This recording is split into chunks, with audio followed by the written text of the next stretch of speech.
হাতাহাতি ও লাল কার্ডের ম্যাচে উরুগুয়েকে হারালো আর্জেন্টিনা।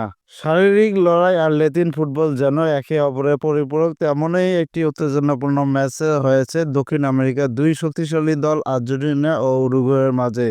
দারুণ এক গোলে ম্যাচটিতে ফলাফল এনে দিয়েছেন তরুণ আলবেসিস্তে ফরোয়ার্ড থিয়াগো আলমাদা। যদিও ম্যাচ জুড়ে আলোচিত দৃশ্য ছিল হাতাহাতি ও স্লেজিং, যার পরিণতি হিসাবে ইনজুরির সময়ে এটি লাল কার্ড দেখেছে আর্জেন্টিনা। যদিও তারা প্রতিপক্ষের মাঠ থেকে 1-0 গোলের জয় নিয়ে ফিরেছে। নির্ধারিত 90 মিনিট শেষে ইনজুরির সময় শেষ দিকে লাল কার্ড দেখেছেন আর্জেন্টিনার উইঙ্গার নিকো গঞ্জালেস। উড়ে আসা বল হাই কিক দিতে গিয়ে তিনি উরুগুয়ে এক ফুটবলের মুখে লাথি মারায় রেফারি সরাসরি লাল কার্ড দেখান। জয় পেল ম্যাচ জুড়ে বল দখলে এগিয়ে ছিল উরুগুয়ে। ম্যাচের প্রথমার্ধ ছিল ম্যারম্যারে, শেষ দিকে হাতাহাতিতে জড়িয়ে তাতে কিছুটা প্রাণ ফেরান দুই দলের ফুটবলাররা। দ্বিতীয়ার্ধে আক্রমণের ধার বাড়িয়ে সফলতা পেয়েছে আর্জেন্টিনা, যদিও রক্ষণভাবে এর আগ পর্যন্ত উরুগুয়ে বেশ সফলই ছিল। বিশ্বকাপ বাছাই ম্যাচে আজ শনিবার ভোরে প্রতিপক্ষের মাঠ স্টেনারি স্টেডিয়ামে খেলতে নামে আর্জেন্টিনা, যেখানে লিওনেল মেসি ও লাউতারো মার্টিনেজের ইনজুরির কারণে তারা ছিটকে গেছে। এরপর আক্রমণভাগে তাতার ভূমিকা নিতে আসেন হুলিয়ান আলভারেজ, নিকো গঞ্জালেজদের মাঝে আলো ছড়ালেন ফরাসি লিগে খেলা আলমাদা। স্বাগতিক উরুগুয়ের দর্শকদের স্তব্ধ করে দিয়ে তার একমাত্র গোলটি ম্যাচের ভাগ্য নির্ধারণ করে দেয়। বিশ্বকাপ বাছাই দুই দলের সর্বশেষ দেখা আর্জেন্টিনাকে তাদের মাঠে 2-0 গোলে হারিয়ে এসেছিল উরুগুয়ে। নিজেদের 2000তম গোল পাওয়ার ম্যাচে লিওনেল স্কলারির দল যেন তারাই শোধ তুলল।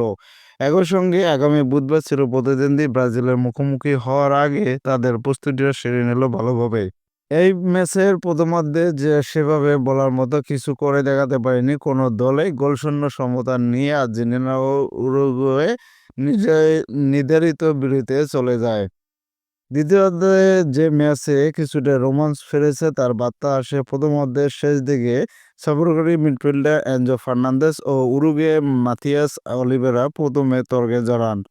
দুই দল থেকে যোগ দেন কুটি রোমেরো ও দারউইন লুয়েস। পরে অ্যালেক্সিস ম্যাকঅ্যালিস্টার এসে ধাক্কা দিলে দুই দলের খেলোয়াড়দের হাতাহাতিতে জড়ান।